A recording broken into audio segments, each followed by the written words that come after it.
Kak Bibul, udah ada belum Kak? Ya, halo, selamat siang.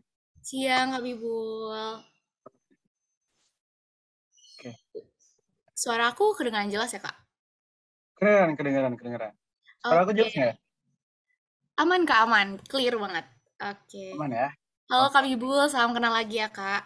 Kakak boleh panggil aku Ayu aja gitu, karena Aira spesifik panggilan aku di teman-teman statistika sih sebenarnya. Gitu, biar gampang. Gimana kabarnya Kak Bibul siang hari ini? Alhamdulillah kabar baik. Ini aku sembari ini ya ganti virtual background ya. Aku baru dapat nih, kebetulan. Oke, oke Kak. Ayu gimana kabarnya? Alhamdulillah baik sih Kak.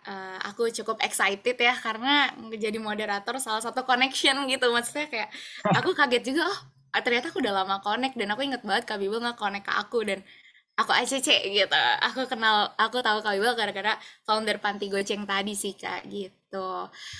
Kak Bibel sekarang kesibukannya selain Deloitte, apalagi nih Kak selain Panti Goceng gitu. Mungkin ada yang aku kelewat dan aku belum tahu nih Kakak lagi ngerunning apa gitu.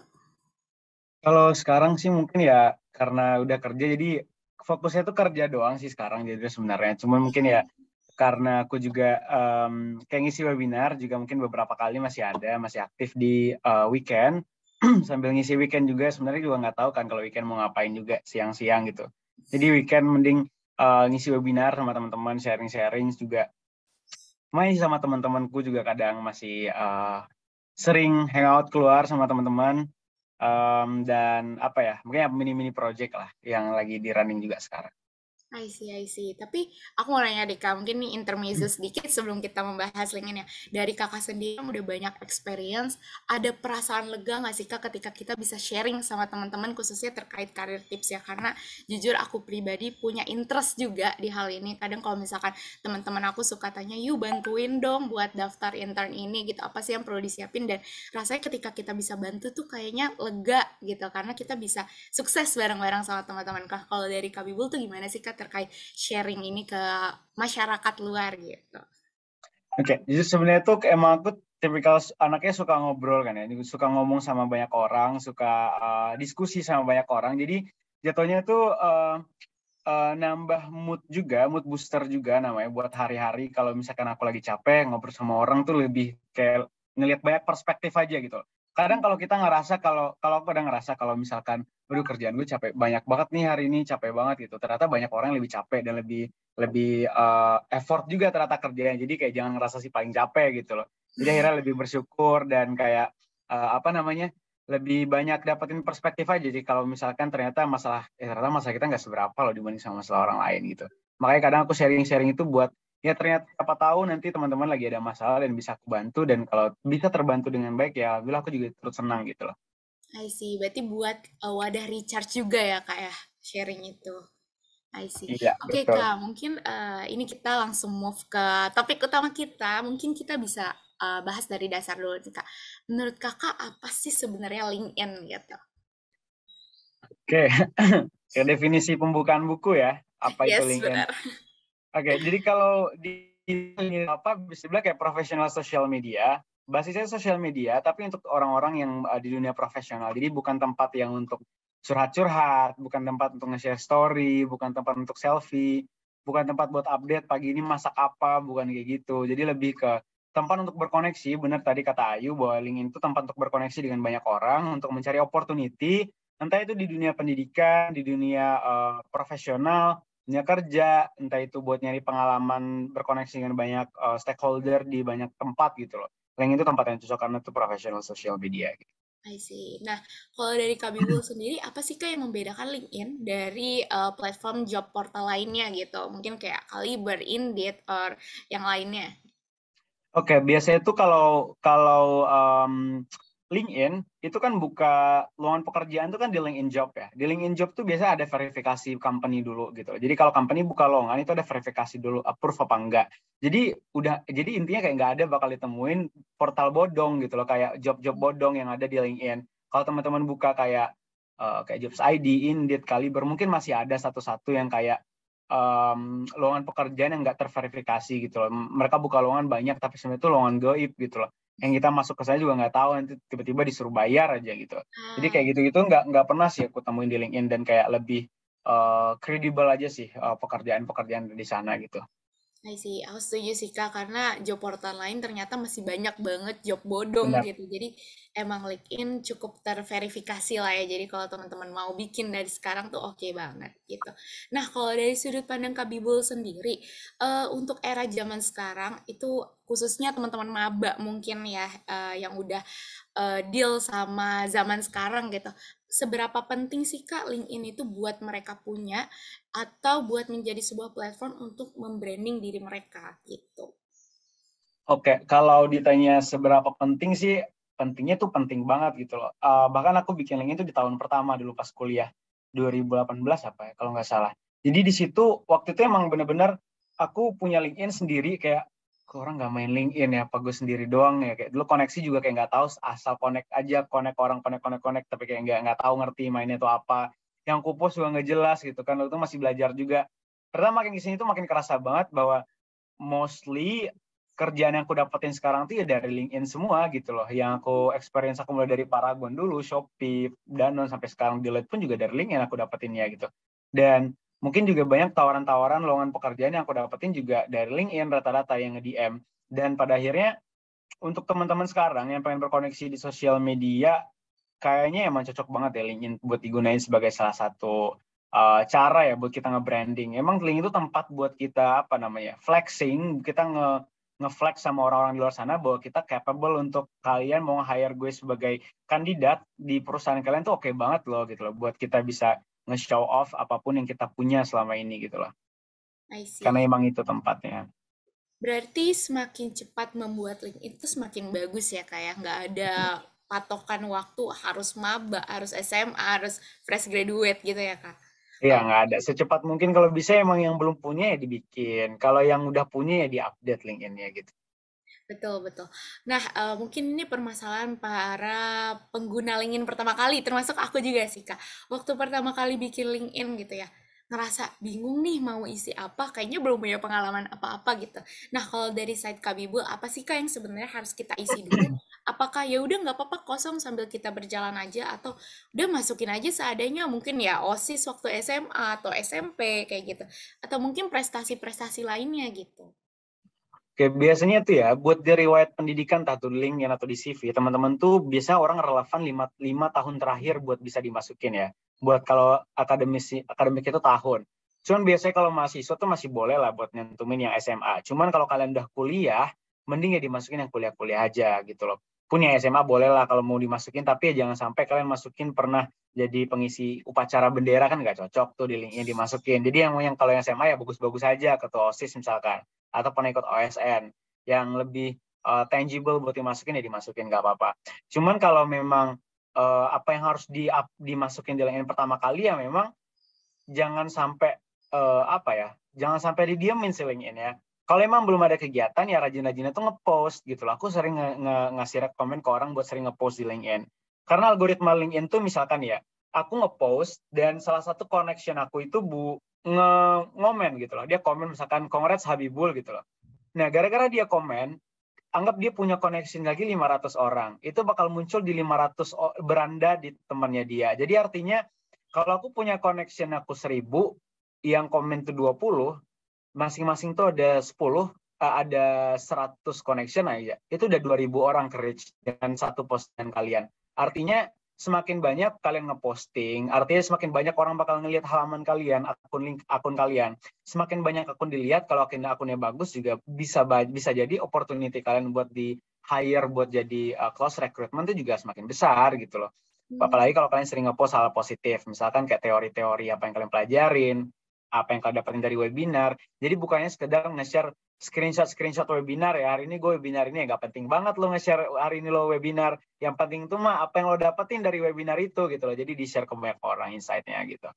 I see. Oke, tadi kakak mention terkait posan gitu ya. Kalau tadi kakak udah mention terkait posan itu isinya apa yang kita dapetin dari webinar. Nah, selain itu apa sih kak yang bisa kita share di post feed LinkedIn gitu? Karena jujur selain webinar ya atau kita keterima sesuatu hal achievement kita gitu, aku juga ngestak sih kayak apa sih yang harus di share lagi dan belum lagi ditambah nggak bisa dipungkiri gitu ya rasa mager untuk ngepost itu tuh juga ada gitu. Kadang kayak ya udahlah disimpan aja, ya udahlah disimpan aja gitu. Nah, gimana sih cara kakak selain kita tahu nih mau post apa, gimana juga buat ningkatin semangat supaya kita tuh tetap konsisten nge-branding, dan itu kan juga siapa tahu bisa jadi wadah untuk share hal baik ke connection kita gitu. Oke, kalau misalkan apa yang mau di-post ya teman-teman, kalau emang teman kalian itu rajin, ya bukan rajin sih masalahnya. Kalau intinya hal yang paling gampang buat di-post itu adalah artikel menurutku ya. Kalian bisa buka artikel kan banyak di Google kan. Gue tuh kadang misalnya kalau lagi malas, tapi gue tuh kayak emang harus wajib nge-post sih kayaknya sekali sebulan misalnya gitu. Kalau enggak pun minimal repost dari repost postingan orang gitu loh. Repost postingan orang kan gampang banget kan, kayak retweetnya Twitter segampang itu, masa mager cuma 2 kali pencet doang kayaknya udah ke repost gitu kan. Kalau misalkan teman-teman niat ya, kalian cari artikel di Google. Misalkan kalian baru aja ngomong sama temen ngobrol soal project management. Misalkan aku tadi habis webinar ngisi soal project management. Nah, cari itu di Google. The definition of project management atau scope of project management. Kalian cari artikel satu aja, emang artikel yang bagus ya, jangan kayak artikel gosip ya. Nah, artikel yang bagus itu kalian masukin kopas aja, itu dari atas sampai bawah, masukin poin-poinnya, terus dirapihin formatnya, di bawah dicantumin source-nya, copy link gitu loh. Udah tinggal post gitu. Artinya kalian berbagi informasi dari apa yang kalian baca gitu. Kalau misalkan HR lihat postingan kalian, anyway, salah satu tuh di LinkedIn yang punya akun tuh Hanif kalau nggak salah, anak ITS tau gue, anak Mapres juga. Dan dia itu sering ngepost soal teori-teori atau apapun yang dia suka baca. Akhirnya connection dia tuh banyak orang-orang yang tertarik dengan post LinkedIn dia, gara-gara dia suka nge-share sesuatu yang positif gitu loh. Kalau misalkan HR ngelihat kalian tuh udah sering ngepost, anggap kalian ngepost soal change management, soal CM, atau soal HR field, atau soal intinya skop-skop HR, ternyata lagi buka lowongan HR. Artinya kalau HR lewat beranda di kalian, atau dia ngeliat postingan kalian, itu kan dia ngebuka tuh, ini anak udah sering ngepost soal HR nih, dunia HR, berarti dia paham dong HR itu apa. Ya udah gue ajak deh buat join gitu. Nah, hal kayak gitu tuh sesederhana itu sebenarnya buat mencari opportunity di LinkedIn gitu loh. I see. Aku jadi cukup melek sih, Kak. Nice, nice. Bisa aku cobain menyusul gitu ya. Jadi nggak sekedar kita harus baca buku ya, Kak. Kan biasanya orang-orang tuh nge-share kalau dia habis baca buku. Aku sering banget nemuin orang-orang yang kayak gitu terus di-share di Instastory. Tapi ternyata dengan kita baca artikel ya, emang literasi tuh penting banget sih, Kak. Jadi bisa meningkatkan apa ya, menarik daya tarik lah kalau kita tuh bisa nge-share positive vibes gitu ke connection kita di LinkedIn gitu. Oke, oke, aku bakal mencoba untuk menerapkan ya kan. Nanti mungkin teman-teman di sini yang ada di ruangan Zoom ini juga bisa banget cobain karena ini it's a good way banget buat dicoba gitu. Nah, tadi Kak Bibul juga udah mention terkait HR bisa approach juga by LinkedIn. Nah, gimana sih Kak cara kita nge-connect ke HR itu yang baik gitu, atau perlu nggak sih sebenarnya kita tuh nge-connect satu-satu ke HR gitu buat mendapatkan opportunity, atau yaudah kita diem aja gitu tunggu kita di approach atau gimana gitu? Ya, menurutku ya, di LinkedIn itu kan banyak orang yang sekarang tuh, nggak tahu ya, teman-temanku pada bilang kayak gue sembarang connect aja, yang penting gue connect, yang penting followers gue banyak, following gue banyak gitu loh. Enggak, jadi akhirnya dia ngebuka profile orang, lihat connection, di kayak intinya kayak di follow lah, connect aja semua. Tapi dia nggak tahu tuh yang di connect itu siapa orangnya gitu, bagus apa enggak. Nah, itu sebenarnya nggak baik sih menurutku ya. Yang penting tuh di LinkedIn tuh adalah bukan network, tapi net worth. Worth it nggak network kalian gitu loh. Jadi bukan asal sembarang network. Contohnya nih ya, teman-teman ikut organisasi atau kepanitiaan pasti embel-embel network itu sering banget kan kalian temuin. Ayo deh masuk Banget sih. organisasi karena bakal banyak network kalian, relasi. Iya sih benar, networknya tuh ada banyak, tapi berguna apa enggak gitu loh.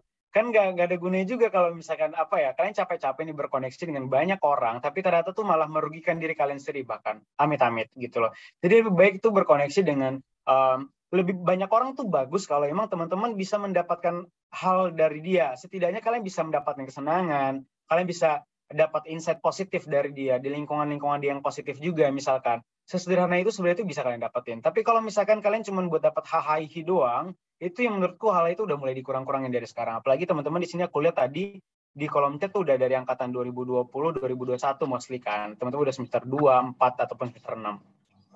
Jadi lebih di apa namanya di cut off beberapa mungkin kegiatan ya atau relasi yang sudah tidak lagi menurut kalian worth it untuk digunakan gitu loh. Karena ya sejatinya manusia itu pasti berhubungan ada intensi satu sama lain ya enggak gitu loh. Contohnya nih ya, ada si A dan si B mungkin dia saling menjalin hubungan, misalkan anggap dia satunya tuh di Tangerang Selatan, satunya tuh di daerah Tangerang Kota, yang jauh dari Tangerang itu apa ya? Anggap di Balaraja deh, kan jauh ya. Dan itu sebenarnya tuh jaraknya tuh cukup jauh gitu loh. Tapi mungkin dia ngerasain ada hubungan positif yang dia dengan berteman dengan si seorang ini, si A dan si B. Akhirnya gara-gara ada relasi positif itu ya jarak bukan lagi kendala gitu loh. Sama kayak relasi yang kita bangun di kuliah gitu loh. Teman-teman mau misalkan kampus atau Undip, terus berkoneksi dengan kampus yang jauh banget, anggap Unsyah deh di Aceh gitu loh. Walaupun jauh banget, tapi mungkin walaupun jauh, teman-teman bisa ngeliat postingan dia mungkin positif banget nih. Wah, story dia ngebahas buku, ngebahas insight-insight artikel misalkan, atau ngebahas hasil-hasil webinar dia. Jadi tanpa ikut webinar, kita juga bisa tahu webinar dia tuh ngapain aja gitu. Ya berkoneksi aja dengan dia, nanti kalian bakal dapetin hubungan yang positif. Nah, itu yang penting banget di usia saya sekarang. Mungkin kalian ngerasain nggak, semakin tua, kita tuh pertemanan semakin kecil, tapi semakin berkualitas gitu loh. Nah, itu pentingnya ya buat melakukan menyortir hubungan pertemanan ataupun berkoneksi dengan banyak orang di tahun-tahun yang sudah semakin tua di kuliah gitu loh. Gitu sih dari aku. Oke, nice insight sih Kak. Berarti intinya setidaknya kalau emang udah terjun ke dunia LinkedIn, jadikanlah LinkedIn itu platform profesionalnya gitu ya Kak ya. Ya, benar banget. Kalau based on Kak sendiri, kalau ngelamar pekerjaan ataupun di approach gitu ya, LinkedIn itu masih jadi platform yang paling efektif gak sih Kak buat dapat pekerjaan ataupun melamar pekerjaan gitu?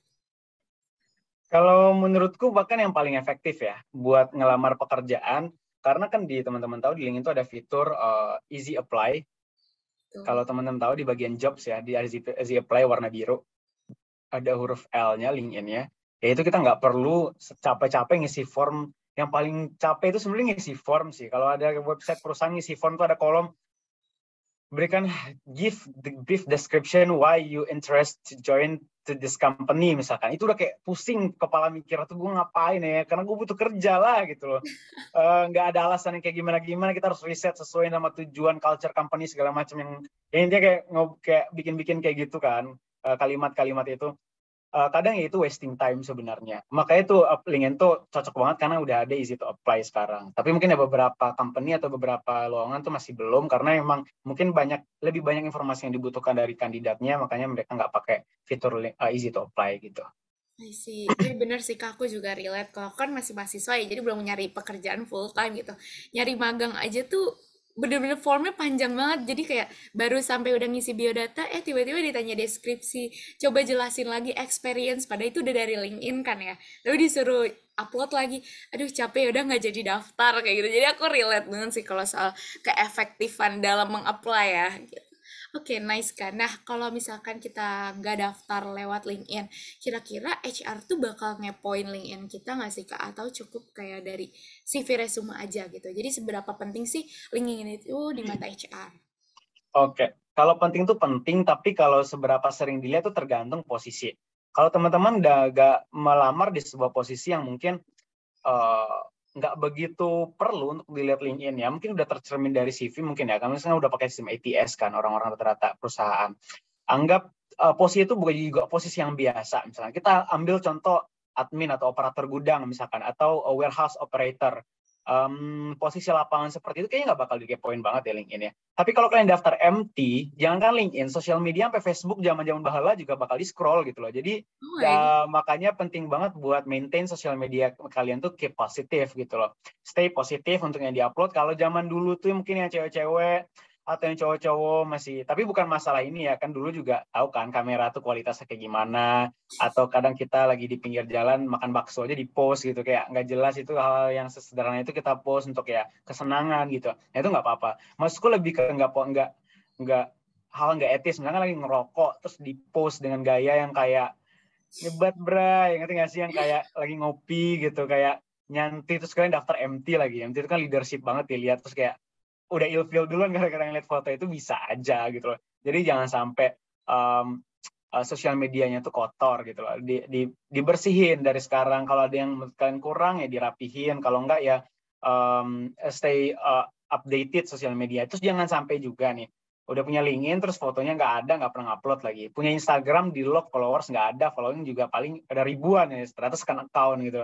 Jadi jangan sampai, apa namanya, menurutku ya, di sekarang-sekarang tuh sosial media itu udah jadi kayak haknya HR gitu loh untuk menguasai kalian gitu loh. Jadi ya apa namanya ya, bahkan aku lebih merekomendasikan teman-teman tidak nge-lock Instagram gitu loh, tidak memprivate Instagram. Karena kalau memang kalian butuh tempat bersosial media, ya jangan di Instagram sekarang kayaknya. Sekarang tuh Instagram udah jadi ke tempat portfolio orang-orang gitu loh. Udah mulai beralih karena lebih gampang mengakses Instagram daripada LinkedIn atau yang lainnya gitu loh. Kayak misalkan ya orang-orang yang bekerja sebagai fotografer lebih gampang tercermin di Instagram. Orang-orang yang bekerja sebagai modeling, pekerjaan-pekerjaan sekarang yang semakin masif di bidang kreatif atau digital, industri, itu lebih gampang untuk jadikan Instagram sebagai portfolio atau platform lainnya lah gitu.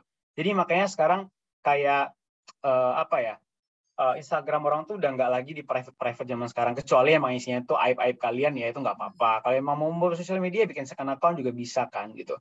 Jadi jadikanlah Instagram pertama kalian tuh buat branding diri kalian dengan baik, ngepost hal positif biar orang juga baca. Jangan menjadi pribadi yang tertutup gitu loh. Apalagi kalau udah mau tingkat-tingkat akhir berkuliah, opportunity itu semakin banyak di depan mata, jadi nggak kelihatan dengan kalian tuh menutup diri gitu loh. Kayak gitu sih. Iya sih, bener-bener Kak. Ini boleh jadi notes tambahan juga nih buat teman-teman. Aku juga cukup relate sih Kak.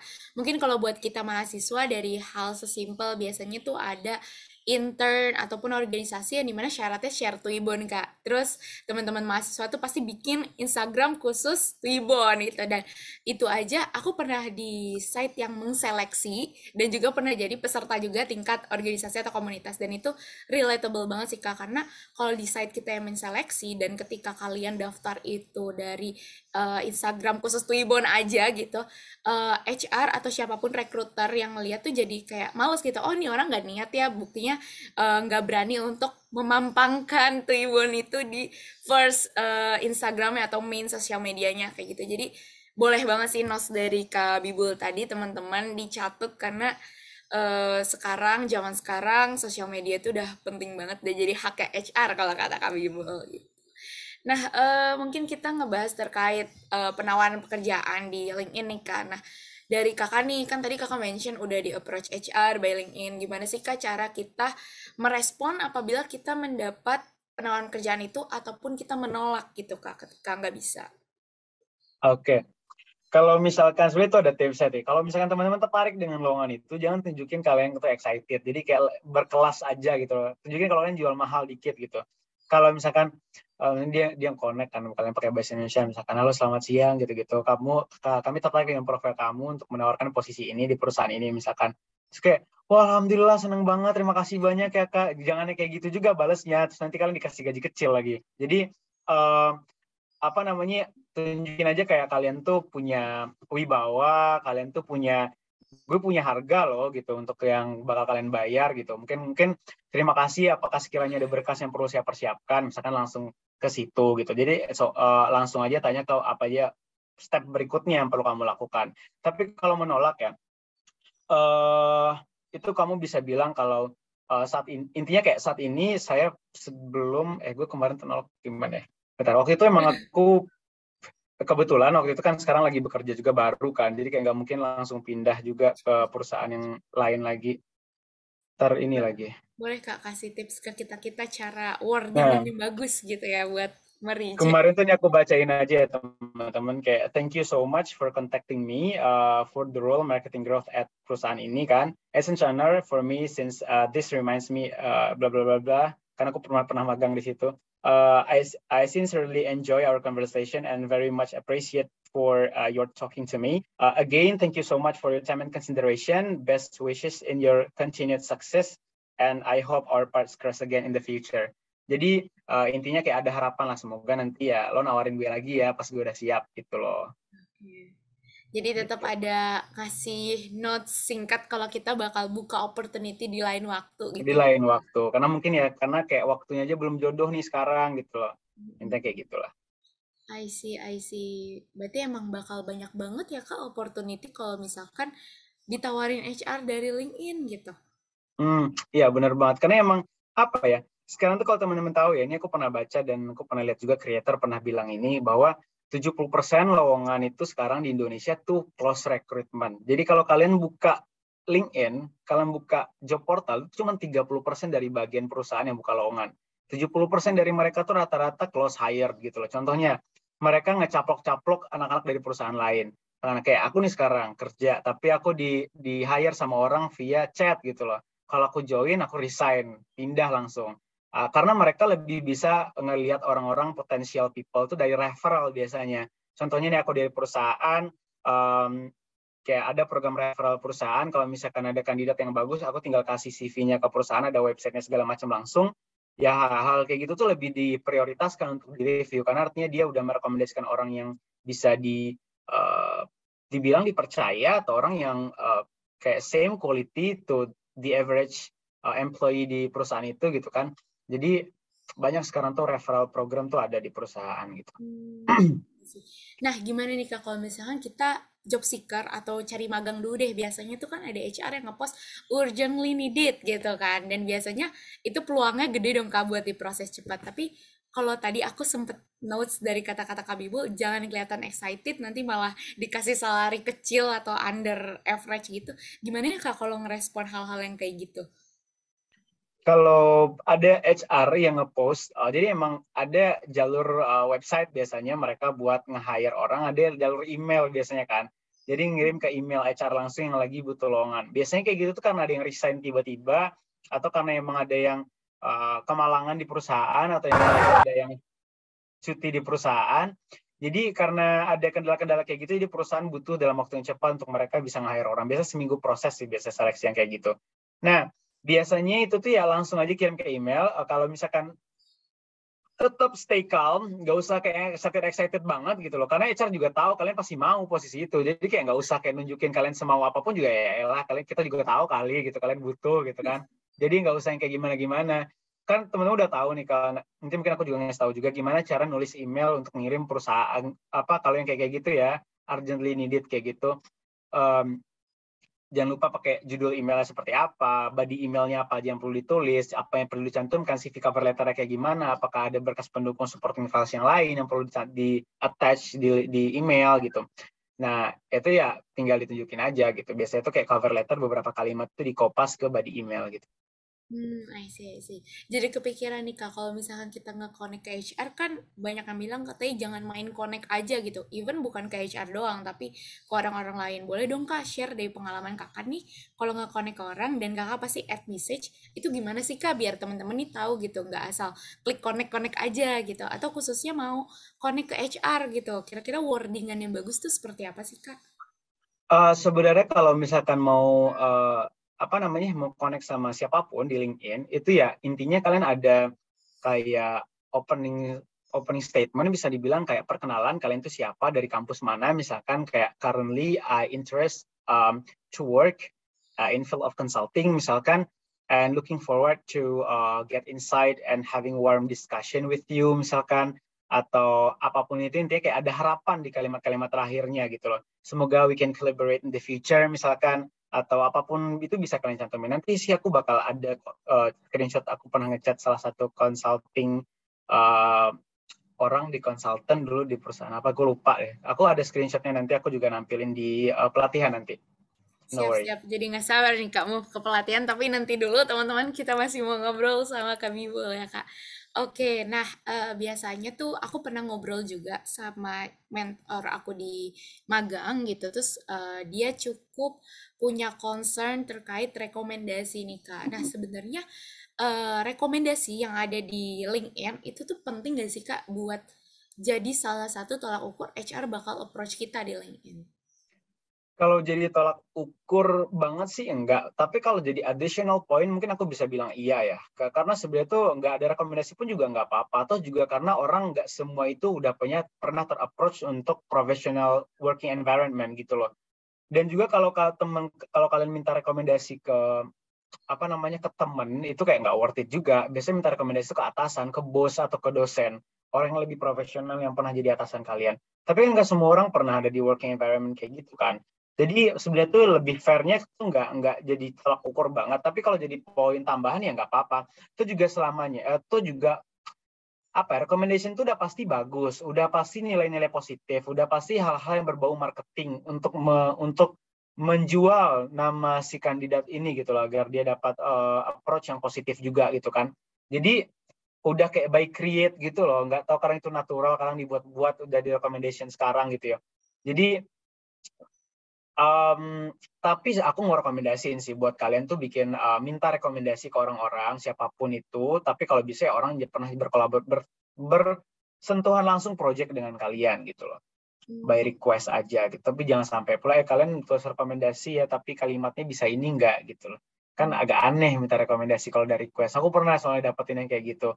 Minta rekomendasi tapi ada request kalimatnya. Sebetulnya itu nggak apa-apa, tapi kalimat itu kadang kayak emang kita pernah yang kayak gini banget gitu.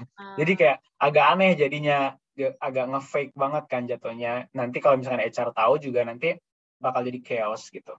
I see, I see. Oke. Kalau itu kan tadi dari segi rekomendasi yang word gitu ya, Kak. Nah, kalau misalkan rekomendasi berupa skill nih, kalau kita dapat rekomendasi skill dari teman-teman atau dari atasan atau dari company, itu juga additional point atau jadi salah satu tolak ukur di approach atau lebih ke misalkan ada kan suka ada LinkedIn assessment gitu ya, Kak. Nah, worth it-an itu atau dapat rekomendasi gitu dari partner-partner kita. Mungkin maksudnya endorse kali ya di Ah LinkedIn. ya, maksudnya endorse, sorry Kak. Ya, kalau endorse mungkin juga sama ya dengan recommendation di LinkedIn. Kalau endorse skill-skill teman-teman kan kalian bisa nyantumin tuh. Tapi kalau bisa yang dicantumin tuh ya skill-skill yang nggak semua orang punya, namanya juga skill ya. Tapi ya nggak apa-apa juga sih. Cuman emang udah kebanyakan. Aku juga kadang udah ngelihat LinkedIn orang ya, kadang nge-review tuh kayak yang dicantumin di skill pasti itu kayak leadership, teamwork, collaboration, public speaking, negotiation. Itu kayak kenapa semua orang pakai kalimat itu sekarang gitu, kayak jutaan orang kayak pakai itu banget gitu. Jadi kayak nggak tahu lu beneran punya leadership apa kayak lo ngeliat orang akhirnya lu cantumin juga leadership gitu loh. Jadi lebih ke leadership itu kan skopnya gede banget ya. Itu terlalu besar. Make it simple as specific as possible as you can gitu loh. Contohnya, teman-teman pernah ter-approach dengan stakeholder management, people management, atau misalkan pernah ter-approach dengan kayak personal mapping, atau misalkan ke-approach dengan remuneration and pay slip of the candidate, misalkan. Kalau teman-teman pernah bekerja sama di bisnis, misalkan. Atau kalau enggak nih, teman di organisasi, pernah di bagian recruitment, atau talent acquisition. Jadi, apa ya, skill-skill yang terspesifik kayak gitu tuh lebih mahal daripada kalian masukin teamwork, public speaking. Kayak most of the time, I review so many CV out there atau LinkedIn, they put skill yang sama terus gitu loh. Aku belum ngelihat orang, jarang sih aku temuin orang yang bikin CV atau LinkedIn itu beda dari yang lainnya. Itu kayak udah template. Orang bikin apa, kita bikin juga gitu loh. Padahal yang kita bikin nggak tahu yang kita bikin apa gitu loh. Gitu. Jadi lebih ke kalau bisa emang temuin hal spesifik dan unik dari kalian yang bisa di endorse sama orang gitu. Karena kalau paling atas tuh udah teamwork atau apa ya public speaking itu udah pastilah gitu loh. Kalian kan anak organisasi, udah pasti dong punya skill itu gitu. Jadi kayak nggak ada spesial-spesialnya. Walaupun yang endorse 170 orang pun juga kalau teamwork paling atas kan kayak iya nggak sih? Kan lo juga di kampus aktif, udah pasti dong gitu. Mending cari skill yang lebih tangible untuk kalian bisa promote buat diri kalian di posisi-posisi yang kalian inginkan gitu. I see. Jujur aku salah satu orang yang memasukkan leadership dan teamwork ke Kak, karena Jujur waktu gue juga sama sih, gue juga masih ada. Jadi apa ya, kayak gue tuh punya LinkedIn udah dari kemarin-kemarin. Jadi yang endorse ya itu terus yang endorse. Jadi makin ke atas, makin banyak yang endorse ya teamwork, public speaking gitu-gitu kan. Mau di take down juga sayang banget, yang endorse sudah banyak. Kalau mau di take down gitu yang malah skill-skill yang lain mau dinaikin ya belum ada yang endorse gitu loh. Orang juga nggak paham banget. Ya udahlah biarin aja gitu. Cuman buat kalian yang belum ada bikin kayak gitu section di endorse ya bikin itu seperti yang gue bilang tadi gitu. I see, I see. Aku juga jadi, oh oke, aku bakal lebih spesifik ya. Habis ini mungkin kita bisa update LinkedIn bareng-bareng nih teman-teman gitu. Karena aku juga gitu sih, Kak, aku ngeliat orang-orang pasti kayak dimasukin leadership, teamwork. Oh ya udah, berarti itu emang harus ada kali ya. Jadi aku tolak ukur itu skill yang harus ada tuh bener-bener kayak apa yang udah Kak Bibel bilang, orang-orang pakai gitu. Jadi kayaknya kalau nggak ada ini aneh gitu. Tapi nice insight Kak, bisa langsung aku terapin abis ini gitu. Betul. Nah, kalau tadi Kakak mention mungkin ke soft skill gitu, ada nggak sih Kak rekomendasi buat kita masukin skill-skill, hard skill yang paling wajib banget deh, kalau kalau ini wajib karena emang harus ada, bukan karena mengikuti orang-orang. Kira-kira apa tuh Kak? Sebenarnya kalau skill ya nggak ada yang wajib ada sih sebenarnya. Itu based on orangnya lagi juga. Mau dimasukin apa skill juga nggak masalah. Cuman emang kebanyakan yang aku bilang tadi juga nggak masalah. Temen mau masukin teamwork, mau masukin leadership itu juga nggak masalah. Cuman nggak usah lah ya gitu loh. Pun kalau misalkan mau nggak ada lagi kira-kira skill ya mau gimana masukin juga nggak apa-apa. Cuman emang aku nggak bisa juga maksain teman-teman buat belajar ini kalau kalian nggak ada basicnya di sini. Cuman coba teman-teman mulai pelajarin soal project management deh. Itu kayak ilmu yang mahal deh kalau teman-teman bisa jual itu di interview gitu. Aku lolos interview, aku bukan ngeflex ya, ini buat sharing buat teman-teman. Udah interview itu 8 perusahaan dan tahap interview itu nggak pernah aku gagal sama sekali, lolos terus. Pasti gagal itu di tahap yang lain gitu loh. Kalaupun ada yang gagal, bukan di interview. Di interview itu selalu aku branding soal project management, change management, hal-hal yang berkaitan dengan mungkin nggak semua orang bisa punya skill ini gitu loh. Nah itu benar-benar aku pelajarin soal misalkan teori project management tua kayak waterfall methodology atau 7S McKinsey atau BCG mapping atau yang hal-hal yang kayak gitu yang mungkin kayak nggak semua orang tahu gitu loh. Tapi aku tahu dan kebanyakan HR pasti tahu karena dia ngambil professional scrum master kan. Di situ juga belajar. Lah kok dia bisa tahu nih kandidat dia padahal fresh graduate. Jadi ini udah jadi ilmu yang mahal sebenarnya gitu. Karena buat ngambil sertifikasi itu jutaan soalnya gitu. Jadi di Google udah banyak sebenarnya buat kita tahu. Nah, aku saranin buat teman-teman buat belajar project management. Sebenarnya kita juga udah mengetahui itu sih basicnya, karena kita udah pernah ikut kepanitiaan, organisasi, kita kan menjalankan sebuah project. Manajemen project itu sebenarnya udah ada, cuman kayak lebih kayak theoretical basicnya itu apa, itu lebih dipelajari aja fundamentalnya gitu. Oke. Kalau tadi Kak Bibul jarang tahu nih, 100 orang lebih di sini akhirnya jadi tahu nih Kak. Semoga nanti bisa setidaknya lolos terus ya Kak, step interviewnya. Amin, ya betul betul. Amin. Oke, Kak. Mungkin kita next lagi ke gimana cara buat dapetin pekerjaan. Nah, tapi ini lebih ke gimana cara kita menghindari lamaran pekerjaan bodong di LinkedIn, Kak. Kakak, atau ketika Kakak mau lamar pekerjaan di LinkedIn, apa sih hal-hal yang perlu kita concern? Misal, company harus ada foto, misal kayak gitu, Kak. Atau followers company harus berapa gitu. Kakak ada nggak sih insight gitu buat kita antisipasi kalau mau ngelamar pekerjaan tersebut gitu? Oke, sebenarnya tuh aku ngerekomendasikan dengan dua cara sih biasanya. Yang pertama, kalian harus tahu dulu diri kalian kayak gimana kualitasnya.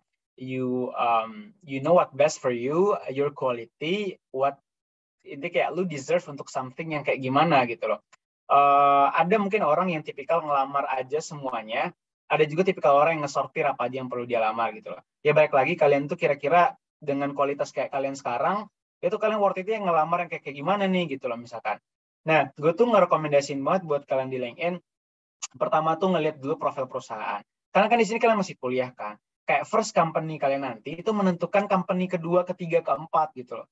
Kalau first company kalian itu sudah perusahaan yang bisa dibilang multinational company atau startup well known, itu udah mungkin udah selamat hidup kalian karena ke depan itu menurutku bisa lebih lancar. Karena bisa one step ahead gitu, kayak tangga gitu berjalan satu persatu gitu. Bisa dibilang aku ambil contoh kasus aku dulu ya. Aku beranjak dari FMCG company, national FMCG company di Indo. Terus aku masuk ke startup yang udah punya cabang di beberapa negara, si Oren. Baru masuk lagi ke FMCG multinational company. Sekarang aku ke top consulting firm in the world. Jadi bisa dibilang kayak one step, naik terus gitu caranya. Nah, itu pentingnya perusahaan pertama kali gitu loh. Jadi jangan sampai nanti mentang-mentang teman-teman butuh banget apa ya, kayaknya gue butuh magang, gue butuh perusahaan pertama. Padahal tuh kalian tuh well quality gitu loh. Quality kalian tuh bagus. Kalian pernah aktif banyak kegiatan. Terus malah daftar yang mungkin ya sebenarnya tuh semua orang bisa daftar ke situ. Malah kalian kayak you deserve better gitu loh. Jadi sangat disarankan menurutku lihat dulu profil perusahaannya. Kalau profil perusahaan itu bisa dari mana Kak? Pertama sizing. Dari jumlah karyawan di sana itu udah karyawan yang banyak atau bahkan karena cuma belasan gitu. Kalau karyawannya belasan nanti kalian bakal keder kerjanya, pasti bakal banyak kerjaan tupoksi ganda yang dikasih ke kalian gitu loh. Kalau perusahaan-perusahaan baru atau rintisan startup yang benar-benar baru lokal banget. Terus bisa dilihat juga dari udah berapa lama dia beroperasi perusahaannya, udah perusahaan yang well established belum, jangan sampai pas kalian masuk 2 bulan perusahaannya bubar gitu, kan sangat disayangkan gitu.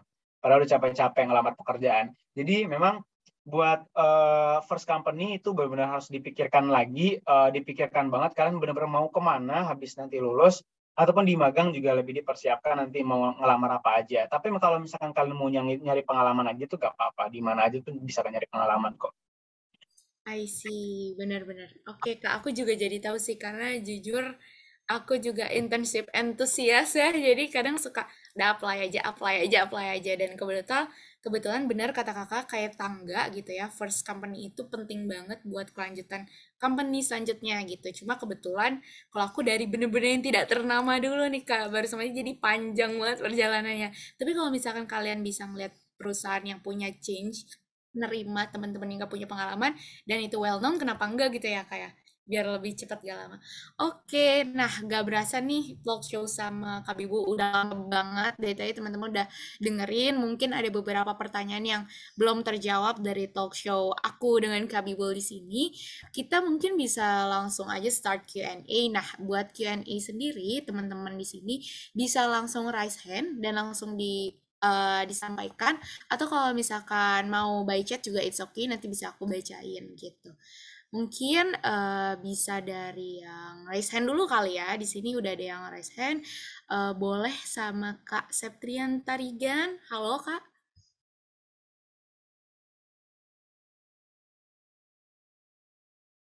Halo Kak Septrian Tarigan. Apakah masih stay di Zoom? Oh, belum di unmute host. Oke, host, mungkin boleh dibantu teman-teman operator.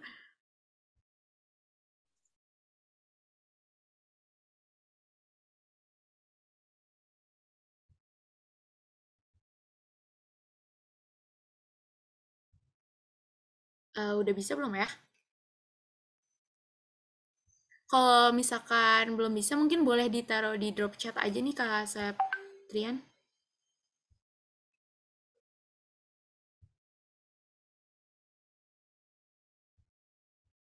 Udah bisa di unmute, mungkin boleh dicoba lagi nih Kak Septrian.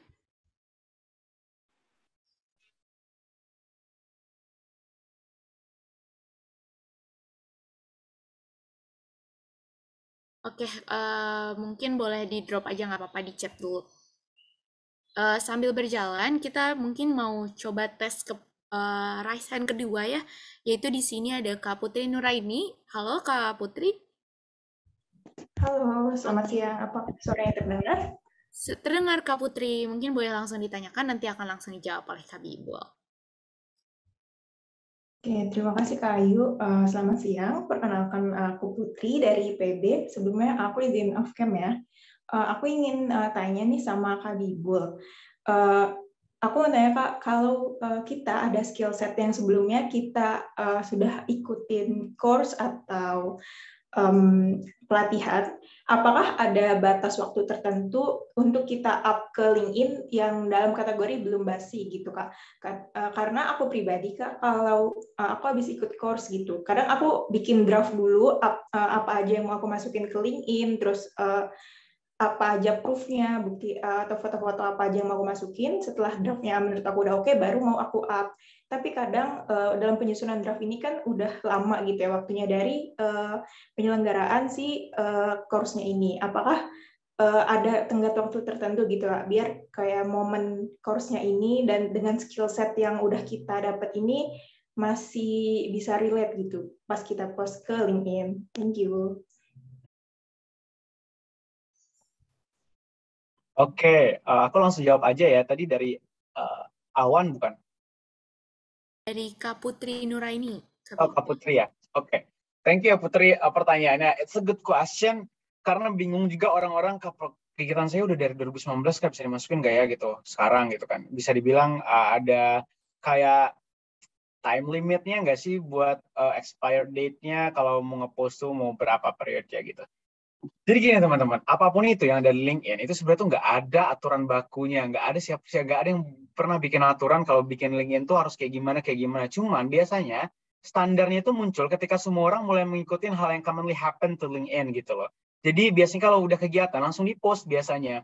Cuman kan nggak semua orang segercep itu ya. Kayak kerjaan gue juga nggak segabut itu buat ngupload LinkedIn mulu gitu loh. Jadi aku punya rekomendasi buat kalian. Apapun itu tuh di-upload aja, nggak apa-apa. Meskipun itu udah 5 tahun yang lalu juga nggak apa-apa. Ya, nggak 5 tahun juga sih. Maksud aku kayak yang udah lama juga nggak apa dimasukin. Bahkan dulu aku update LinkedIn terakhir yang lama itu 2020. Aku update yang dari 2017 sampai 2020 aku update gitu loh. Untuk ngupload. Tapi kalau kalian nge-post sesuatu di LinkedIn, itu kan ada notifikasi. Kayak share to all my connection gitu loh. Nah, itu dimatiin aja gitu loh. Jadi connection kalian nggak bakal dapat notifikasi kalian nge-share sesuatu gitu loh. Karena kan yang kalian share udah yang berlalu banget soalnya kan. Kalian nge-share hal 2017 misalkan. Hal 2018 kan udah lama banget. Itu kan udah nggak relevan banget sekarang. Itu nggak usah di notice connection-nya. Cuman kalau misalkan yang baru ya tuh nggak apa-apa, di notice aja gitu. Dan aku dulu nge-post banyak banget loh yang aku cantumin kayak course, kayak achievement dan gitu-gitu juga dari tahun 2017-18 aku masukin pada tahun 2020 bahkan gitu. Ya nggak apa-apa sih menurutku. Yang penting updated juga, nggak bakal ada yang ngejudge juga kok. Ada nggak mungkin dong kamu nge-post, iya masa sih yang di-post 2017 gitu loh. Ada kali orang di LinkedIn kayak gitu, ya nggak ada lah. Kalaupun ada ya block aja yang kayak gitu, nggak mungkin ada lah gitu. Jadi ya no worry, don't have to mikirin lah orang mau ngapain juga. Yang penting kamu updated aja, banyak padat LinkedIn-nya gitu. Nggak apa-apa, dilakuin aja. Nggak ada expire date kok. Gimana Kak Putri, apakah sudah menjawab? Sangat menjawab Kak Ayu. Terima kasih Kak Bibu atas jawabannya. Oke, nah Kak Bibu mungkin kita bisa connect ke Kak Septrian yang tadi sempat ada pendalami. Jadi dia tanya gimana sih caranya memanfaatkan LinkedIn sebaik mungkin untuk kita sebagai mahasiswa. Terus sebaiknya itu deskripsi ringkasan diri itu diisi apa. Dan kalau misalkan nggak ada pengalaman kerja, terus bisa nggak buat organisasi yang ikuti di kampus atau pengalaman volunteer. Dan yang terakhir, kira-kira foto yang bagus itu apakah pas foto atau gimana Kak? Gitu. Oke, aku jawab satu-satu ya. Ini banyak nih pertanyaannya. Pertama, bagaimana cara memanfaatkan LinkedIn yang baik untuk mahasiswa? Cara memanfaatkannya adalah memanfaatkan LinkedIn yang aktif dan updated gitu loh. Terus ringkasan diri itu nanti bakal aku ada di materi PPT aku. Terus belum ada pengalaman kerja, bisa nggak buat organisasi yang diikutin kampus? Bisa banget. Kak, terus untuk foto, baiknya dibuat pas foto atau gimana juga nanti akan ada di PPT aku.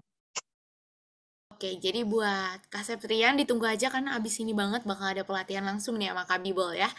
Oke, mungkin kita bisa next ke Kak Awan. Boleh langsung on mic, Kak?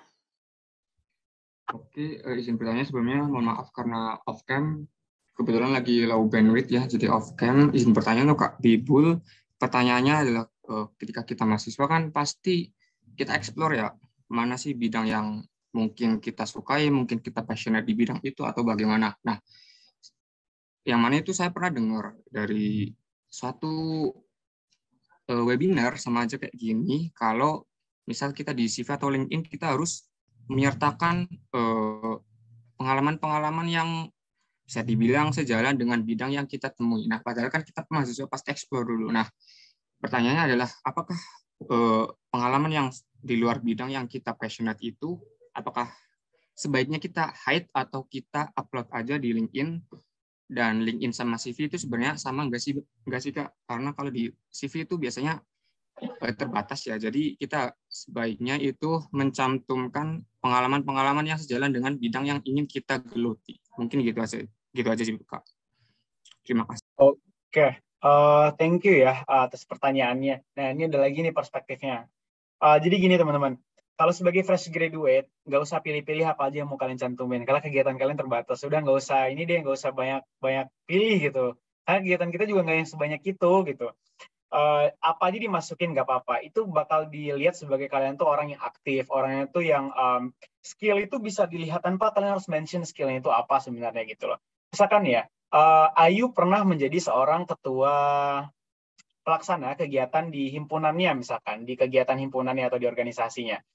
Kalau misalkan Ayu bisa mendeskripsikan itu dengan baik sebagai ketua, misalkan Ayu berhasil kayak maintain more than 60 members by weekly meeting dan juga engage to more than 15 stakeholders externally and internally, gitu misalkan bilang kayak gitu.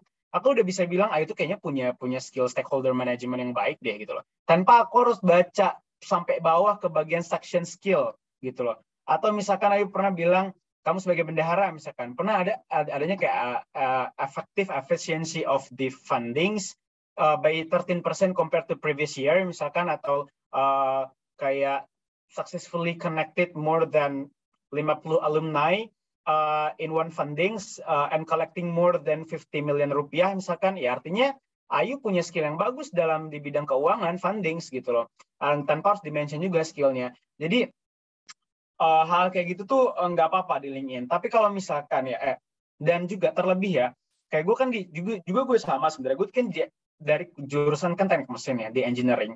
Gue tuh nggak suka sebenarnya kalau misalkan, dan kegiatan gue juga nggak banyak di bagian engineering gitu loh. Dan akhirnya yang gue post juga kayak gue business marketing, debate juga tentang ekonomi, debate tentang hukum, politik gitu. Bukan yang engineering juga, kebanyakan kegiatan gue. Dan pada akhirnya itu gue cantumin aja di LinkedIn gitu loh, agar itu menjadi poin plus. Jadi jangan dilihat orang-orang yang jurusannya apa atau minat karirnya apa ikut kegiatan yang beda itu jadi negatif, itu bahkan jadi poin plus. Artinya dia tuh explore di luar apa yang dia sukai gitu, explore passion yang mungkin nggak relate banget, tapi dia punya effort untuk apa ya, untuk improve the capability tadi gitu loh. Jadi itu hal yang bagus kok gitu. Kalau aku sebagai HR ngeliat itu hal yang positif kok gitu. Jadi itu oke, tetap aja dicantumin, kecuali teman-teman udah berkarir selama 10 tahun di bidang engineering, misalkan jadi field engineer, tapi malah mencantumkan kegiatan magang intern kalian sebagai HR, kan nggak relate lagi, ya udah itu di take out dari CV, dari LinkedIn gitu. Jadi kalau udah pengalamannya lama berpuluh-puluh tahun, belasan tahun, itu harus relate banget, nggak apa-apa. Tapi kalau kita fresh graduate itu masih diwajarkan banget kok. Namanya juga anak mahasiswa, coba-coba gitu. No worry lah. Gimana Kak Awan, apakah sudah menjawab? Oke, berarti itu it's good to post ya Kak buat LinkedIn atau CV berarti. Oke, terima kasih Kak atas jawaban. Oke, mungkin kita next ke pertanyaan selanjutnya dari Kak Dejan, mungkin bisa langsung on mic. Baik Kak, izin bertanya, saya Dejan Putra Pratama dari Universitas Jember. Itu Kak, misal nih saya memiliki skill ya bisa dikatakan di bagian programming gitu, saya cuman memahami beberapa konsep aja gitu, sampai nggak paham-paham banget lah. Istilahnya nggak pro-pro banget, cuman paham doang gitu. Nah itu bisa nggak sih saya upload di LinkedIn itu, atau mungkin apa saya nggak perlu upload aja gitu loh Kak, data apa tentang skillnya itu, gitu sih Kak. Apakah bisa di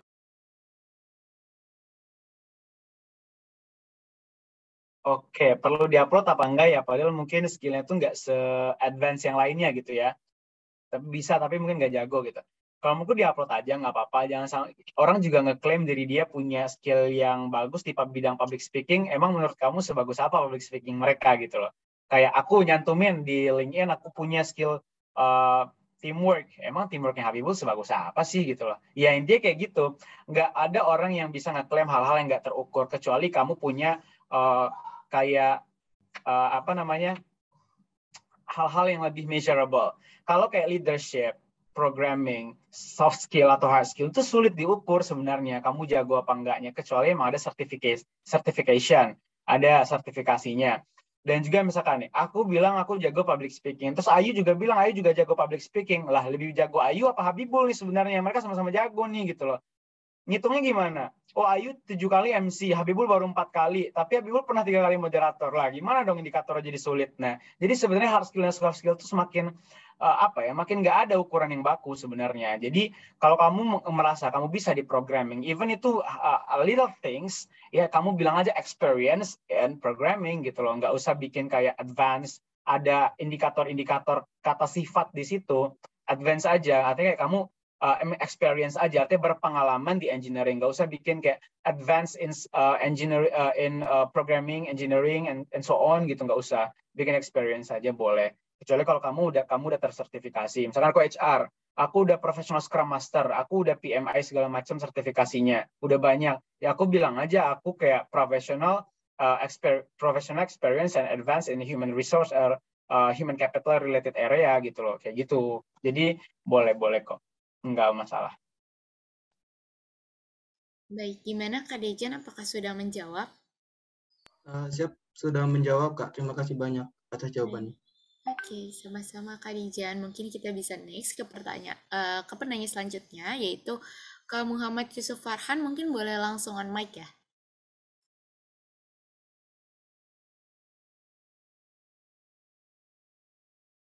Halo, apakah Kak Yusuf Farhan ada di Zoom?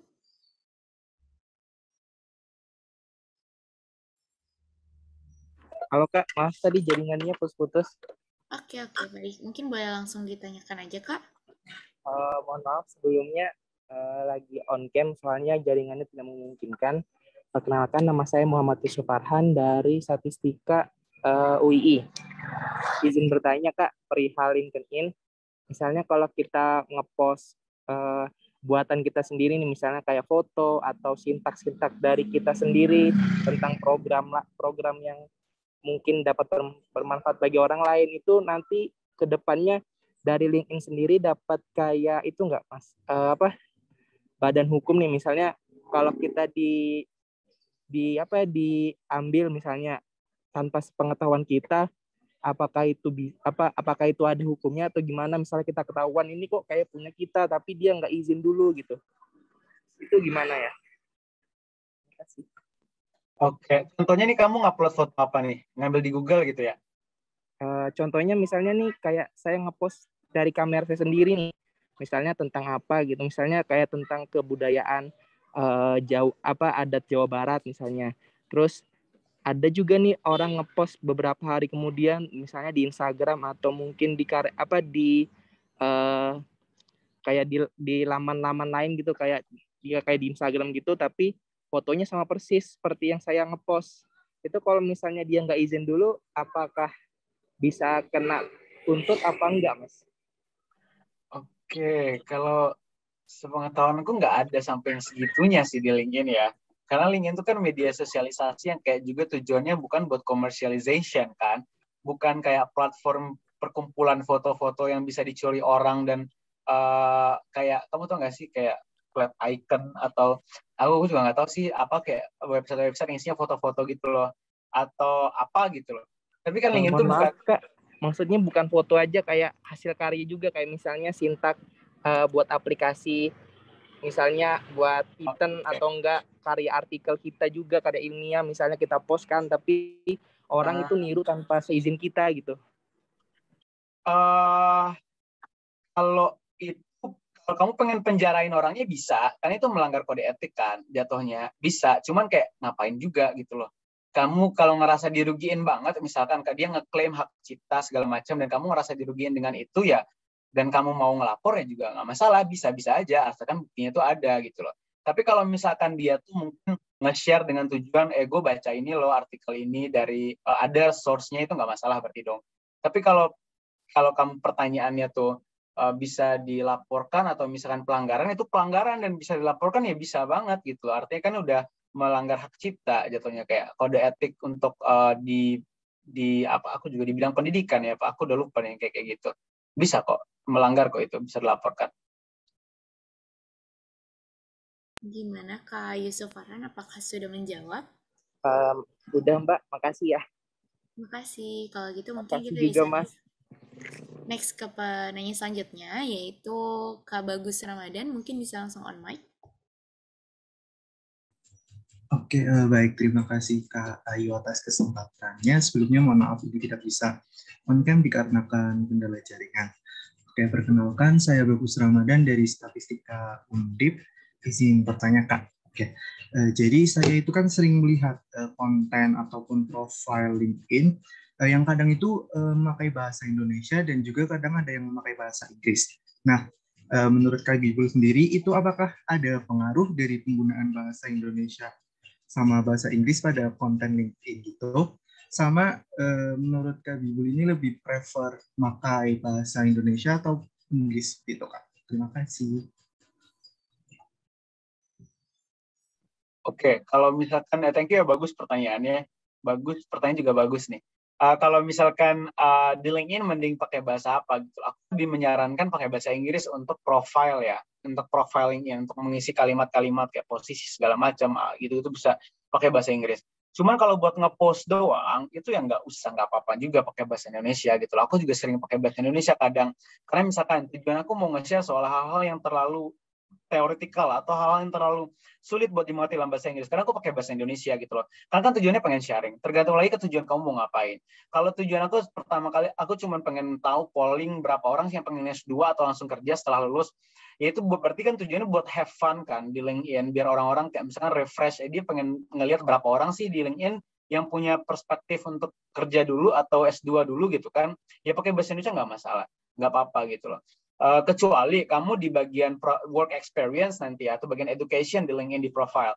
Di education yang SMA kamu bikin bahasa Indonesia gitu loh. SMA Negeri 1 bagian Tembilahan misalkan, atau di SMA Negeri 1 Jakarta, SMA berapa. Nah, terus kamu deskripsinya pakai bahasa Indonesia. Lah kok pas kuliah pakai bahasa Inggris gitu loh. Nah, kayak gitu tuh work experience perusahaan pertama kok bahasa Inggris. Lah, yang sekarang kok bahasa Indonesia gitu. Kalau itu ya nggak boleh. Kalau bisa ya bahasa Inggris, bahasa Indonesia, bahasa Indonesia. Cuman emang aku rekomendasiin pakai bahasa Inggris aja. Karena di LinkedIn tuh HR udah pada jago pakai bahasa Inggris semua gitu. Bagaimana Kak Bagus? Apakah sudah menjawab? Oke, baik. Terima kasih Kak sudah sangat menjawab.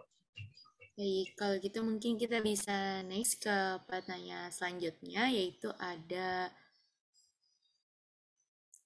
Edmundus Gigi. Boleh Kak Edmundus Gigi langsung on mic aja. Oke, baik Kak Ayu, terima kasih atas kesempatannya. Sebelumnya perkenalkan, nama saya Edmundus Gigi dari Statistika Undip. Izin bertanya kepada Kak Bibul nih Kak. Kan kita sebagai orang yang masih dibilang masih non-profesional gitu lah, belum memiliki pengalaman kerja seperti itu. Nah, menurut Kak Bibul tuh perlu banget nggak sih Kak kita tuh untuk upgrade LinkedIn kita ke LinkedIn Premium gitu Kak? Terima kasih. Oke, thank you nih Gigi pertanyaannya. Kalau upgrade ke LinkedIn Premium, sebenarnya itu balik lagi tujuan kamu update itu apa? Apakah kamu mendapatkan keterbatasan akses buat ngechat semua orang kan harus premium ya, kan ke-lock soalnya. Tapi kalau entah kamu butuh koneksi yang banyak juga, itu bisa pakai akses LinkedIn Premium. Atau mau promote by LinkedIn Premium juga bisa. Tapi kalau sebagai fresh graduate, menurutku ya nggak apa-apa juga sih, nggak premium gitu. Kecuali kamu HR yang memang harus ngechat banyak orang. Misalkan HR mau ngundang aku di perusahaan dia, misalkan. Dia nggak bisa tiba-tiba ngechat aku, kecuali aku nge-accept dulu pertemanannya gitu kan. Jadi tergantung kebutuhan juga. Menurut kalau misalkan kamu punya duit, ya nggak apa-apa, karena itu cukup mahal LinkedIn Premium soalnya ya, apalagi buat budget mahasiswa menurutku. Yang bulanannya itu bisa berapa ya, ratusan ribu ya kalau nggak salah. Kok mahal deh LinkedIn Premium daripada mungkin kayak Spotify Premium ya. Mending LinkedIn Premium tuh emang lebih mahal gitu kan, yang dunia profesional. Biasanya itu yang bayar-bayar atau orang-orang HR yang punya LinkedIn Premium tuh dibayarin kantor biasanya. Gitu. Jadi boleh-boleh aja selama mungkin nggak merugikan kamu juga. Ya, gimana Kak Gigi? Apakah sudah menjawab? Sudah Kak Ayu, terima kasih Kak Bibul. Baik, kalau gitu kita next ke penanya selanjutnya. Ada Kak Markus Manuate, mungkin bisa langsung on mic Kak.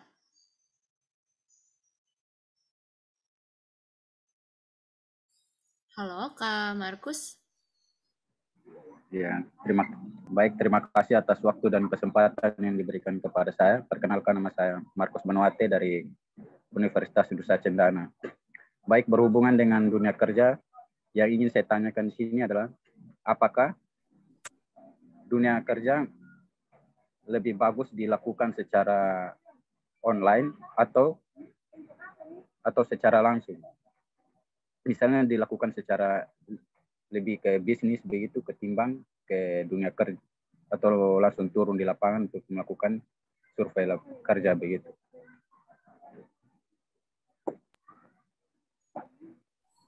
Oke, pertanyaannya tuh mending kerja tuh secara offline apa online gitu ya? Kalau offline kayak langsung kerja dari lapang, atau online dari kayak kerjaan sekarang kan rata-rata dari rumah ya, WFH gitu. Menurut saya ya, menurut aku nggak ada pekerjaan yang lebih baik dari pekerjaan lainnya gitu loh. Kita nggak bisa ngebandingin pekerjaan orang lain dengan pekerjaan kita gitu. Misalkan Ayu bekerja di lapang sebagai field engineer, misalkan di perkebunan sawit misalkan aku di kantor sebagai admin perusahaan. Ya pekerjaan aku lebih baik dari itu, nggak ada indikatornya apa gitu loh. Selama mungkin Ayu menikmati pekerjaan itu dan aku menikmati pekerjaan aku, ya that's it, sampai di situ aja. Nggak ada pertanyaan yang menurutku nggak ada jawaban yang menurutku bisa dijelaskan pekerjaan siapa yang lebih baik antara keduanya gitu. Even seorang buruh pabrik pun belum tentu lebih buruk pekerjaan daripada dokter spesialis gitu loh. Jadi memang kalau pekerjaan siapa yang lebih baik, karena pekerjaan tuh apa ya, semua orang effort dan berusaha keras untuk mendapatkan pekerjaannya masing-masing. Aku tahu strugglingnya gimana nyari kerja sekarang, dan ketika udah dapat pekerjaan yang dia rasa baik, tapi mungkin dapat judge dari social environment itu pekerjaan yang biasa aja, itu mungkin pasti ada rasa terpukul gitu loh.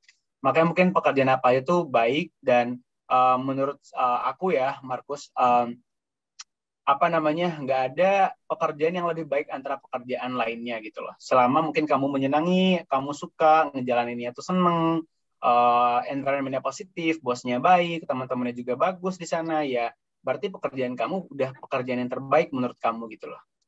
Gitu sih. Baik, bagaimana Kak Markus? Biasanya kan jadi biasanya kan waktu kuliah dibatas, karena biasanya kalau kita ingin melakukan pekerjaan magang atau bisnis biasanya dibatasi oleh kuliah, sehingga mana yang lebih bagus antara melakukan bisnis atau langsung kerja, begitu kuliah, kerja magang atau kerja full begitu kan tidak bisa toh. Jadi mana lebih bagus antara melakukan pekerjaan yang melakukan bisnis atau pekerjaan secara langsung begitu, maksudnya pekerjaan magang yang langsung turun di lapangan. Oke. Paham maksudnya. Jadi gini, ada namanya itu pekerjaan generalis dan spesialis nih Markus. Pembagiannya itu ya, ada istilah untuk pekerjaan generalis dan spesialis. Pekerjaan generalis itu pekerjaan yang bisa dilakukan semua orang tanpa adanya spesialisasi khusus. Contohnya tukang sapu di jalanan, tukang cuci, kan nggak usah perlu belajar tinggi-tinggi dong buat bisa sampai ke sana. Kalau misalkan spesialis, contohnya dokter, guru gitu loh, nggak semua orang bisa jadi itu. Dan kalau misalkan pekerjaan mana yang lebih baik, pertama itu emang nggak ada perbandingan ya. Dan yang kedua, kalau misalnya permasalahan soal bisnis, itu nggak semua orang bisa berbisnis. Dan nggak semua orang siap untuk berbisnis. Baik itu secara mental, finansial, faktor-faktor lingkungan lainnya itu banyak gitu loh. Jadi mungkin memang banyak anak muda sekarang pengen jadi pebisnis, karena mungkin mereka rasa tuh jadi seorang pebisnis itu bakal lebih baik untuk bekerja di kantoran. Aku bisa bilang iya gitu loh. Karena apa? Bukan karena duitnya, tapi karena kebebasannya. Kalau kita bekerja di kantor itu yang mungkin kita perlu tekanan, kita dapat tekanan dari atasan, kita ada di lingkungan di mana kita terstruktur dengan rapih, dengan baik. Tapi sedangkan kalau kita punya bisnis sendiri, kita bosnya, kita menjalankan apa yang kita sukain, kita punya karyawan gitu loh. Dan tapi nggak semudah itu untuk sampai di titik kita menjadi seorang pebisnis yang sukses gitu loh. Pasti butuh proses yang panjang gitu. Jadi kalau ditanya lebih baik ya nggak ada juga sih jawabannya tetap. Tapi ya mungkin di suatu saat nanti kalau gue pasti pengen jadi pebisnis, artinya ya nggak tahu itu lebih baik apa enggak gitu loh. Gitu sih. Semoga paham ya maksudnya. Oke, baik, makasih kakak. Oke, baik. Kalau gitu mungkin kita next ke sejauh ini sih penanya terakhir nih Kak Bibul. Dari Kak Fitriani Pratiwi, mungkin boleh langsung on mic. Halo, Assalamualaikum warahmatullahi wabarakatuh. Di sini aku pengen nanya, kalau untuk yang berpengalaman nih, udah ada pengalaman maksudnya. Tapi sebelumnya tuh nggak pernah apply melalui LinkedIn, makanya bingung banget gitu gimana sih sebenarnya cara buat yang berpengalaman itu pakai LinkedIn gitu. Nah, terus apakah kita perlu cantumkan minat kita untuk bekerja di divisi atau di bagian apa atau gimana? Karena sebelumnya apply-nya melalui website atau melalui email. Oke, terima kasih Kak Fitri pertanyaannya. Jadi gini, kalau misalkan kamu udah bekerja secara profesional di beberapa tahun ya menggunakan website atau misalkan yang bukan aplikasi LinkedIn, intinya di luar itu bisa kamu cantumin aja di LinkedIn, ditambahin aja, kamu sesuaikan sama CV kamu sekarang. Jadi sebenarnya itu apa yang di LinkedIn itu juga sama sih kurang lebih di CV, juga nggak apa-apa di Kompas. Jadi sebenarnya aku juga gitu, CV aku apa di LinkedIn aku juga gitu kok gitu loh. Biar orang juga bisa baca. Dan soal apa yang perlu dicantumkan di LinkedIn, itu kamu bisa cantumkan apa dari pekerjaan kamu yang kemarin-kemarin itu semua di deskripsi dengan detail di LinkedIn. Dan untuk di minatnya itu juga bisa dicantumin nanti di bio description. Nanti di pas pelatihan aku bisa show ya gimana cara penulisannya. Oke, Oke, terima kasih. sama-sama. Sejauh ini belum ada penanya lagi nih Kak Bibo. Mungkin karena masih ada waktu, aku coba tanyain dulu nih teman-teman, ada yang masih mau bertanya, mungkin bisa langsung raise hand.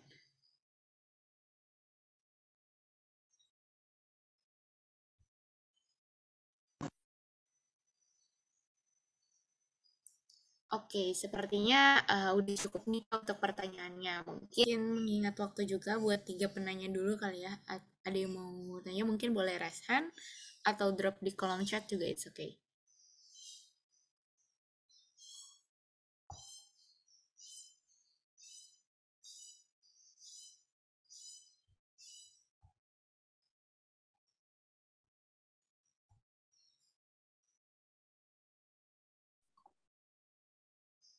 Oke, sepertinya teman-teman udah cukup.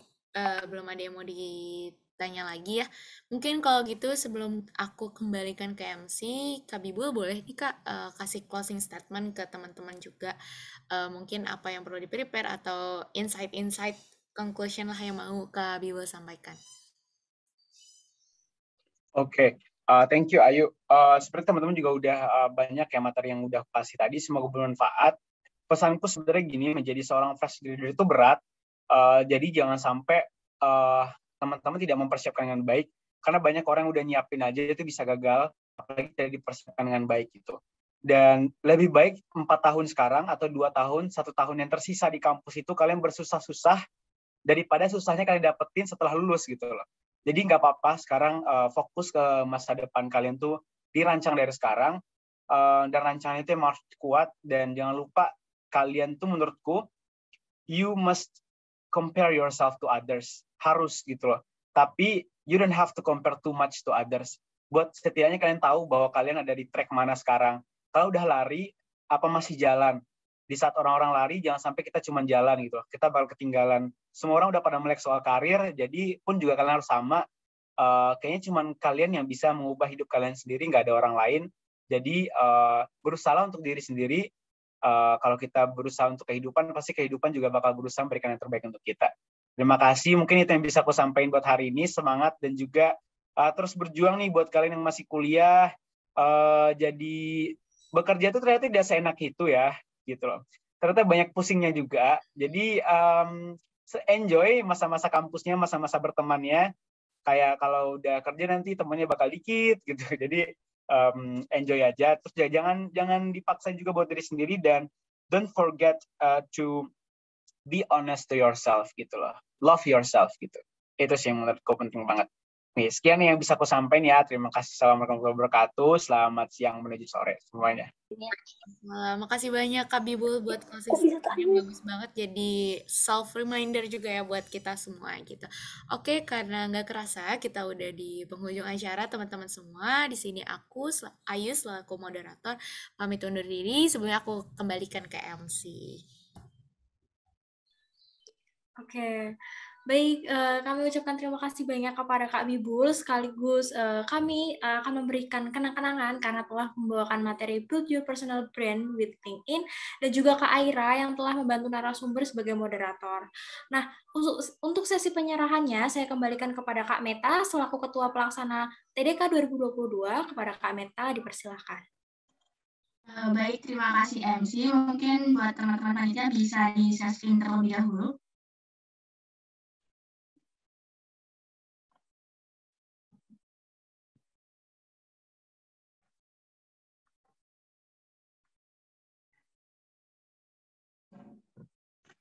Oke, di sini ada sertifikat apresiasi diberikan kepada Kak Habibul Puadi Hanif sebagai pembicara di acara talk show Dunia Kerja Build Your Personal Brand with LinkedIn yang diselenggarakan pada hari Sabtu 21 Mei 2022. Semoga sertifikat apresiasi ini bisa diterima ya Kak Habibul. Mungkin izin ini ya Kak, dokumentasi dengan Kak Habibul terlebih dahulu. Dari teman-teman panitia, aku izin menghitung ya, dan teman-teman panitia bisa screenshot. Oke, aku hitung ya Kak. 1, 2, 3. Oke, terima kasih Kak Bibul. Mungkin buat selanjutnya bisa di-share screen lagi.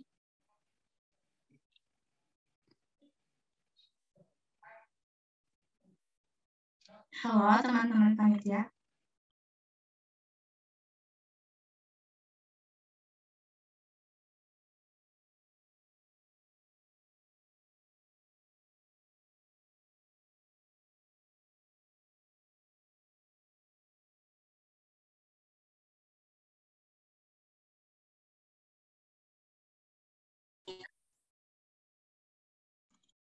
Baik, selanjutnya ada sertifikat apresiasi diberikan kepada Kak Ayu Rahma Lestari sebagai moderator di acara Talk Show Dunia Kerja Build Your Personal Brand with LinkedIn yang diselenggarakan pada hari Sabtu 21 Mei 2022. Semoga bisa diterima ya Kak kenang-kenangan dari kami. Aku izin dokumentasi dulu ya Kak dengan Kak Aira. Oke, mungkin dari teman-teman panitia bisa dipersiapkan ya screenshot-nya. Aku hitung. 1, 2, 3. Oke, baik. Terima kasih, Kak Aira.